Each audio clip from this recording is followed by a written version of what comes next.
Chers amis, bienvenue pour cette première catéchèse eucharistique. Pourquoi une telle catéchèse, me direz-vous? La messe, ça fait 10 ans, 20 ans, 30 ans, 50 ans qu'on y va tous les dimanches. On commence à avoir fait le tour de la question.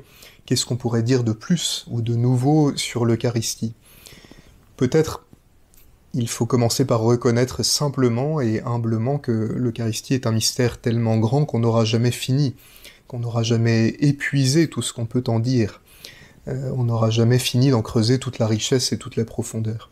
Et puis il y a ce contexte particulier quand même que nous vivons, avec ces interdictions, ces impossibilités de rassemblement, cette impossibilité que nous avons eue à nous rassembler pour le Triduum Pascal, le sommet de notre année liturgique, et tout cela est une situation en fait assez inédite.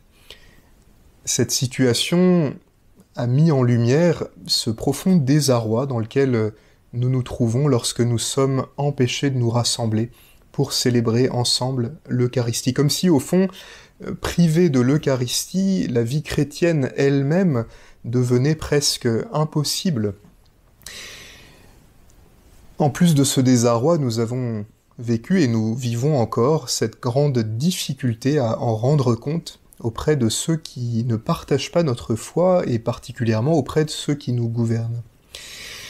Alors nous nous sommes dit que c'était le bon moment pour proposer cette catéchèse eucharistique qui se déroulera sur 7 dimanches. Les 7 dimanches qui viennent, chaque dimanche, nous vous proposerons une courte vidéo ainsi qu'une fiche à télécharger. Cette fiche vous permet d'approfondir, il y a des citations un peu plus développées notamment, et elle peut faire l'objet d'un travail, pourquoi pas, en équipe ou en paroisse.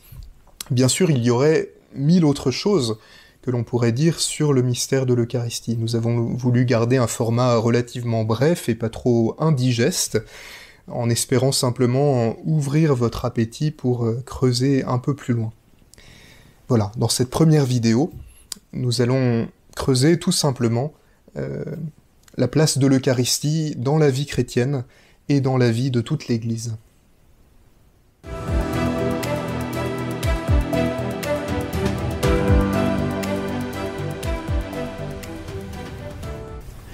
Elle est essentielle. Et si je prends le Concile Vatican II, dans sa constitution sur la liturgie, il affirme que la liturgie est la source et le sommet de toute vie chrétienne, et au cœur de la liturgie, de manière éminente, l'Eucharistie. Ce n'est donc pas une activité comme une autre, ce n'est pas une activité à l'égal des autres, c'est le sommet. C'est-à-dire que toute la vie de l'Église est tournée, orientée vers l'Eucharistie. Le but de l'Église, c'est de conduire les hommes à l'union avec le Christ. Et c'est la source, c'est-à-dire que toute la vie de l'Église, l'Eucharistie est la source, parce que toute la vie de l'Église, toute sa vie de prière, toutes ses dévotions, toutes ces œuvres de charité qui proviennent de l'Eucharistie. C'est le Seigneur lui-même qui donne à son Église, quand elle est rassemblée pour célébrer la messe, tout ce dont elle a besoin pour vivre. L'Eucharistie, elle est essentielle parce que c'est vraiment le cœur de la vie chrétienne.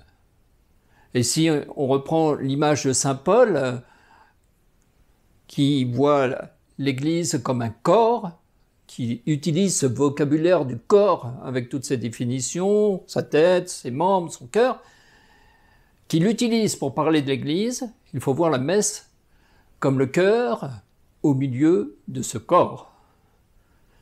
Ce cœur qui bat et qui fait circuler dans le corps tout entier la vie de Jésus-Christ. Sainte Thérèse de l'Enfant Jésus, dans une de ses méditations, comprend profondément cela. J'ai compris, dit-elle, que si l'Église était un corps avec ses différents membres, elle avait un cœur où battait l'amour. Quand on regarde les 7 sacrements, on se rend compte que l'Eucharistie est au centre, est au cœur. Les sacrements de l'initiation chrétienne au nombre de 3, qui sont le baptême, la confirmation et l'Eucharistie, et qui forment un tout, ouvrent la porte à la pleine participation à l'Eucharistie. Le sacrement de l'ordre, qui fait les prêtres, a été institué par Jésus pour que les prêtres soient les ministres de l'Eucharistie. Ils sont chargés de la célébrer en communion avec tout le peuple chrétien, le peuple croyant. Même le mariage, dit saint Paul, d'une manière extrêmement forte, manifeste, dit-il, l'union du Christ et de son Église. C'est exactement le propre même du sacrement de l'Eucharistie. C'est pourquoi ces deux sacrements de l'Alliance sont si unis. Le sacrement de la réconciliation permet de rétablir le chrétien dans sa relation de communion avec le Christ. Et le sacrement des malades, dans une de ses prières, demande que la personne affaiblie qui le reçoit puisse reprendre sa place dans la communauté. Et même si ce n'est pas toujours possible, c'est en tout cas au nom de cette communauté qui se rassemble pour l'Eucharistie que le sacrement est célébré. Et c'est en communion avec toute l'Église. L'Eucharistie n'est donc pas un sacrement parmi d'autres, elle est le centre, elle est le cœur de tous les sacrements, elle est le centre, le cœur de toute la vie chrétienne, elle est le cœur, le centre de toute la vie de l'Église.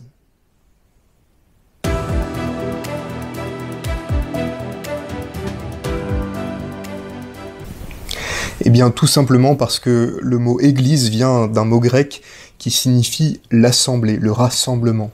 L'Église, c'est le peuple de Dieu, peuple que Dieu rassemble, peuple que Dieu convoque. Il est convoqué pour célébrer le Christ dans son mystère pascal, dans sa mort et sa résurrection. Aussi, l'assemblée, l'Eucharistie et l'Église ne forment qu'un seul et même mystère, en réalité. La prière eucharistique, bien qu'elle soit dite ou chantée par le prêtre seul, exprime bien que c'est l'assemblée tout entière qui prend part à la liturgie. C'est l'assemblée tout entière qui invoque l'Esprit Saint afin qu'il transforme le pain et le vin en corps et en sang du Seigneur, et afin qu'il fasse de notre propre vie une offrande vivante. C'est l'assemblée tout entière qui célèbre la mort et la résurrection du Christ et qui communie à ce mystère. Alors, une piété trop individualiste risque de nous faire perdre de vue que l'Eucharistie est par excellence le sacrement de l'assemblée.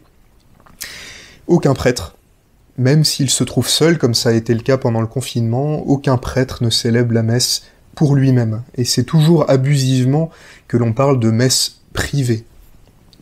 Toute messe, dans le plus humble oratoire comme sur la place Saint-Pierre, toute messe est célébrée pour le bien de toute l'Église et en communion avec elle. Enfin, à travers le monde, l'Eucharistie est toujours célébrée en communion avec l'évêque du lieu et en communion avec le pape, le successeur de Pierre.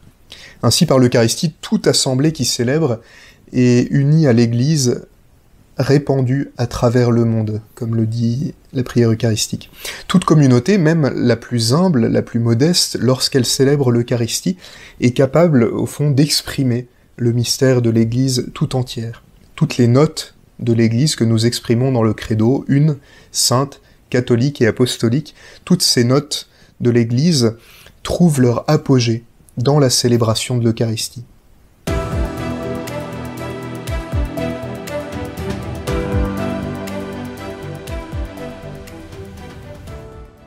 Les premiers chrétiens avaient un adage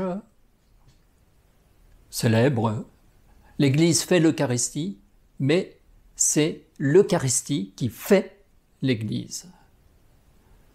Cela veut dire, cela exprime bien que l'Eucharistie n'est pas une activité, nous l'avons déjà dit, parmi d'autres, ni même simplement un acte de culte. L'Eucharistie n'est pas d'abord une activité que fait l'Église, mais c'est la manifestation de ce que l'Église est en elle-même. Un des buts essentiels de l'Eucharistie est de construire la communauté. d'édifier l'Église, de construire la communauté chrétienne, de faire en sorte que chacun trouve sa place à l'intérieur de la communauté et soit en communion les uns avec les autres.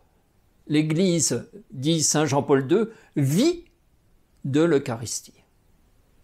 Nous en avons un témoignage éclatant, particulièrement éloquent, dans le martyre, au tout début du IVe siècle, à Abitène, en Tunisie actuelle, des 49 chrétiens qui sont pris à l'issue d'une célébration de la messe un dimanche, d'une messe clandestine. Au procureur qui les interroge, l'un d'eux dit « Renier l'Eucharistie, c'est renier le Christ. Et ne sais-tu pas que les chrétiens ne peuvent pas vivre sans la messe ?» C'est exactement la même question que nous posons aujourd'hui à nos gouvernants. C'est tellement vrai qu'on utilise la même expression pour désigner l'Eucharistie et l'Église comme le corps du Christ. Parce que l'Eucharistie et l'Église ne font qu'un, il ne peut pas y avoir l'une sans l'autre.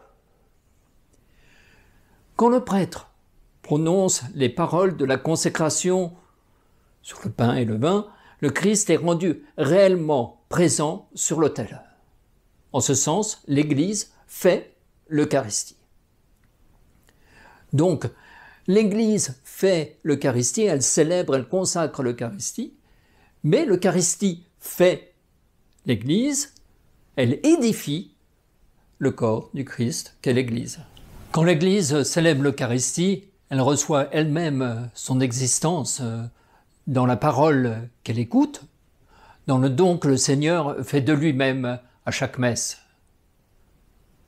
Parce que fondamentalement, la mission de l'Église, sa raison d'être, c'est d'accueillir ce don, d'en vivre, de le rayonner et d'en témoigner dans le monde.